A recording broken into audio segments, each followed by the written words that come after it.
Hi, and welcome to the Men on the Path to Love podcast, Reading the Signs, How to Tune In to Cues in Your Relationship episode. I'm Bill Simpson, your host. I coach men who want to stop suffering in relationship and who want a deeper sense of love and connection. I coach them how to do it and how to be the best version of themselves and live the life they love. So let me ask you, how good are you at picking up your spouse or partner's cues? Well, noticing these cues can be a real game changer for the success of your relationship. You'll hear me talk a lot about how important communication is in relationship, right? Well, not all communication is verbal. In fact, a lot of very important messages are sent in more subtle ways, like the tone of the voice, body language, through touch, or a look or an expression. And back in the day, I was pretty bad at it. Really, I sucked. I remember when I first started dating, and I would be out on a date and would have no idea if my date wanted a kiss or not, Or even when I was first married, my wife at the time would have been keeping her distance, her body language would have low energy, and she wasn't being very affectionate. And then I would want to have sex, and she would get pissed off, and I didn't have a clue as to why. And then I would be pissed off because she didn't want to have sex. Well, I wasn't picking up on her cues that she wasn't up for it. And I have to say, this is true for a lot of guys. It can be really hard to pick up on these subtle cues or signs. And for me, it wasn't until I was made aware of these cues or signs and what to look for that my relationships changed for the better. And I've gotten to the point now to where I'm so tuned in to where it blows my wife's mind at times. And frankly, it goes both ways. She can read me pretty well too. So recognizing your spouse or partner's cues is a skill that can make all the difference in the world when it comes to having a deeper connection and especially to help prevent misunderstandings. And this brings me to Gary's story. Gary, not his real name, he learned the hard way, man. I mean, he was as clueless as I used to be. Gary was this great guy. He was funny, he was hardworking, and he was very much in love with his fiancée, Grace, not her real name. Gary's biggest issue was that he wasn't very good at picking up on the subtle cues and signs that Grace would give when she needed to feel supported. Now, it wasn't that Gary didn't give a crap. He just didn't notice the cues. And that caused some friction and misunderstandings in their relationship. Things like when Grace had been feeling overwhelmed with work, and instead of coming out and just saying it, that she needed support, she would drop hints by sighing heavily or saying how tired she was. And Gary had his own stuff going on and would totally miss Grace's cues. He would say, "Only 2 more days until the weekend, babe," or he would just change the subject. And Grace would end up not feeling seen or supported. And Grace got really quiet when Gary had made a comment about what a pain in the ass planning for a wedding was. Gary didn't notice that Grace had gotten quiet, and he just kept on talking about it. He didn't have a clue that Grace was hurt by what he said. And Grace really enjoyed planning the wedding, so it really hurt her deeply. Now, this kind of stuff would go on and on and on, and it started to have impact on their relationship. And the real kicker was when they were at a family gathering, and Grace, who was usually outgoing and engaged with everyone, had become withdrawn after Gary's uncle had made a crude comment about her career as a massage therapist. And not sure what to say, Grace kind of forced a smile, and she looked over at Gary as to say, I need some support here. And all the while, he was laughing along with his uncle. Well, you can imagine that didn't go over well with Grace at all. I mean, she felt betrayed and totally unsupported. She got really quiet, and her silence filled the room to where others noticed it. And Gary's sister noticed it and took Gary aside and told him that she thought Grace was looking at him for support after what his uncle said, and that he didn't seem to notice. And even worse, that he was laughing along with his uncle. Well, Gary trusted his sister and her feedback, and it made him realize that he had missed something really important. He also realized that he had gotten the same kind of feedback from Grace over time, but he never really took it to heart. And now with his sister's feedback, he finally got it, that his lack of awareness might be affecting their relationship. Now, realizing he could use some help, Gary had heard my podcast a few times. A friend had turned him on to it, and he decided to reach out to me. And together, we worked on understanding about the subtle cues that partners often give in relationships. And based on what he had told me about his feedback from Grace, I coached Gary on how to pay closer attention to Grace when she gets quiet, or when her body language shifts, or the tone of her voice. Not so much what she says, but how she says it. And most importantly, I helped him learn how to communicate when he wasn't sure about a cue. How to ask Grace in a kind and compassionate way to check in with her to see how she was feeling, or if she needed something or needed support. Well, over time, Gary got better at picking up Grace's cues and her subtle signs, and responding in a way that made Grace feel seen and heard, and that she was important to Gary. And Grace, seeing Gary making an effort to being better attuned to her feelings, started to trust Gary more. And in turn, she was able to be more direct in expressing how she was feeling and what she needed. And with the two of them working on their personal growth, it helped deepen their level of intimacy and trust, and overall strength of their relationship, sealing the deal to finally get married.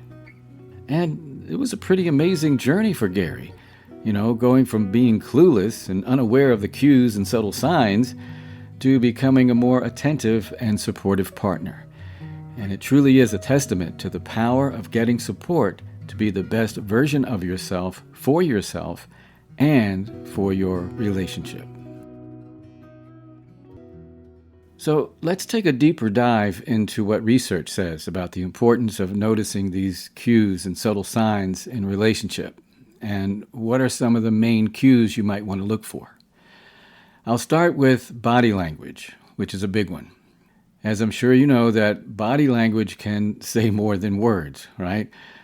Positive body language often goes with relationship satisfaction, while negative body language might mean there are some underlying issues going on. Examples of negative body language are, say, if your spouse or partner is looking away when you're talking, or avoids eye contact, or maybe she's crossing her arms and her heart while you're talking with her. Those might be signs that she may feel uncomfortable, maybe she's not interested, or that she might need some space. Now, positive body language, on the other hand, could be maintaining eye contact, having a soft face or a subtle smile, keeping arms and heart open, and showing positive gestures. All that can demonstrate that you are engaged and want to connect. And with body language comes how often touch comes into play.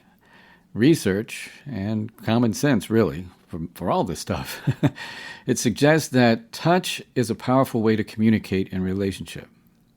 And there is a correlation between physical affection and emotional intimacy and the overall relationship satisfaction.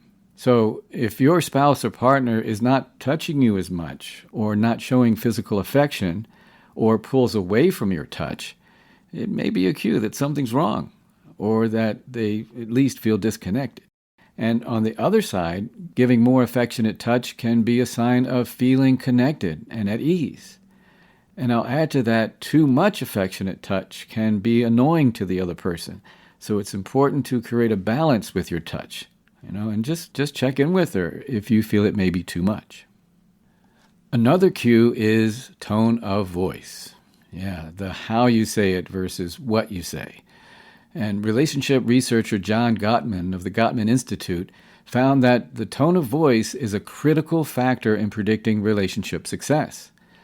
A harsh or critical tone can lead to conflict and dissatisfaction. Being unusually curt or distant or overly soft-spoken or withdrawn. All that can be a sign of an emotional shift. Like having a sarcastic or dismissive tone might mean she feels frustrated or resentful. Well, the good news, on the other hand, is that a warm, supportive tone encourages connection. So if her tone is calm and soft, it could be a sign of feeling connected or a desire for intimacy. Now, along with tone, there can be verbal cues. According to the research, the way partners speak to each other, including word choice and phrasing, often reflects the underlying emotions and relationship health. So, negative ways of talking can be a sign of deeper issues that need to be addressed. And that could be saying things like, you always blah, blah, blah, or you never blah, blah, blah. All that might mean there's some unresolved frustration, or there are needs that aren't being met, and you'll want to talk about it. And speaking of talking about it, another thing to be aware of is communication in general. And you'll hear me say it over and over, and research backs this up. And it's pretty obvious, but it bears repeating. Effective communication is the foundation of a healthy relationship. That's why on my website I offer all this stuff about communication, right? Well, research shows that when changes in how your spouse or partner communicates, like not being as open or maybe being more critical, they can be early warning signs that there's a problem in the relationship. I'll give you an example. Say if your spouse or partner starts giving short one-word answers, like, how are you? Fine. You okay today? Yes. Or avoids getting into meaningful conversations, it could mean that she's upset or feeling disconnected. Yet when she does engage in deep conversations or checks in with you often, it may be a cue that she wants to be closer. I'll give you a few more cues to be aware of. And I know it's a lot, but it's important to have this awareness. And a big one is how you respond to emotional cues. According to research, emotional responsiveness, or the ability to recognize and respond to a partner's emotions, is directly related to relationship satisfaction. And when there's a lack of emotional responsiveness, it can lead to feelings of disconnection and even isolation. And this was the big issue Grace had with Gary. He didn't show empathy when she was upset with what his uncle had said. And it wasn't until Gary's sister pointed it out that he was able to see how hurt and isolated Grace felt. And when he was able to eventually respond to Grace's emotions with empathy, it made all the difference. Another sign to look out for is when your spouse or partner changes her habits or routines, especially when they don't involve you. Now, significant changes in behavior can be a sign that there's a shift in the dynamics of the relationship. So, say if your partner or spouse suddenly begins spending more time by herself, or maybe she's starting new hobbies without you, or even changing her daily habits. All this could be a cue that she's not happy, or maybe wants more independence. And when you notice these things, it's so important to talk about it and get clarity to understand why she's making these changes and to address any underlying issues. And if you need to, get help to resolve these issues. And the last cue I'll talk about is being aware of how future plans are discussed. Having conversations of a mutual future together is a positive sign that there's a commitment to the relationship.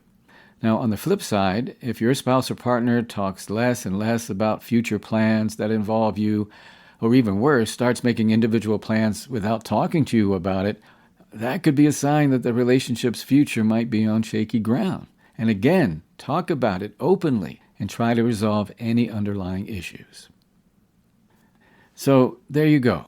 I hope you now see the importance of recognizing the cues and signs in relationship. John Gottman, the relationship researcher I referenced earlier, calls those cues to connect with your spouse or partner, he calls them bids, bidding for your attention and connection. And these bids are desires to connect, and it could be, a look in the eyes, it could be a smile or a certain expression, It could be a gentle touching of the shoulder or the neck or the back or something to show affection and to bid that you're asking for connection. And these are really important, John says, and are all a part of the cues and subtle signs. And I'm going to wrap this up with a quote from him. He says, "Successful long-term relationships are created through small words, small gestures, and small acts. Bids for connection are the fundamental unit of emotional communication in a relationship. Recognizing and responding to these bids can make or break a relationship." Enough said. And that will bring this episode of the Men on the Path to Love podcast to an end. The Reading the Signs, How to Tune In to Cues in Your Relationship episode. I'm Bill Simpson, your host. Thank you for listening. Coming up on the next episode of the Men on the Path to Love podcast, it's a bonus episode with my guest, Craig Richard. You'll hear his inspiring story of how, as an expert rock climber, had a devastating accident that shattered his leg. Just a year later, with metal in his leg, he reached the 3,000-foot summit of El Capitan, one of the most difficult climbs in the world. And not only that, he became a national finalist on the TV show American Ninja Warrior. He's battled Lyme disease, which is no joke, by the way, as well as anxiety and depression, to become what he calls a heart-centered leader with an insatiable thirst for life. Make sure you check it out on the next Men on the Path to Love podcast. You will definitely be inspired. Now, if you have a topic you'd like for me to cover or want to get in touch with me, simply go to my website, menonthepathtolove.com. You can email me from there. You can actually sign up for a free coaching session on how to communicate better in relationship, as well as my free cheat sheet, 5 ways to communicate better in relationship. Just go to menonthepathtolove.com. And if you know someone you think needs to listen to this podcast or just want to put more love out into the world, then please share the link and share the love. And until next time, keep your heart open and stay on the path to love.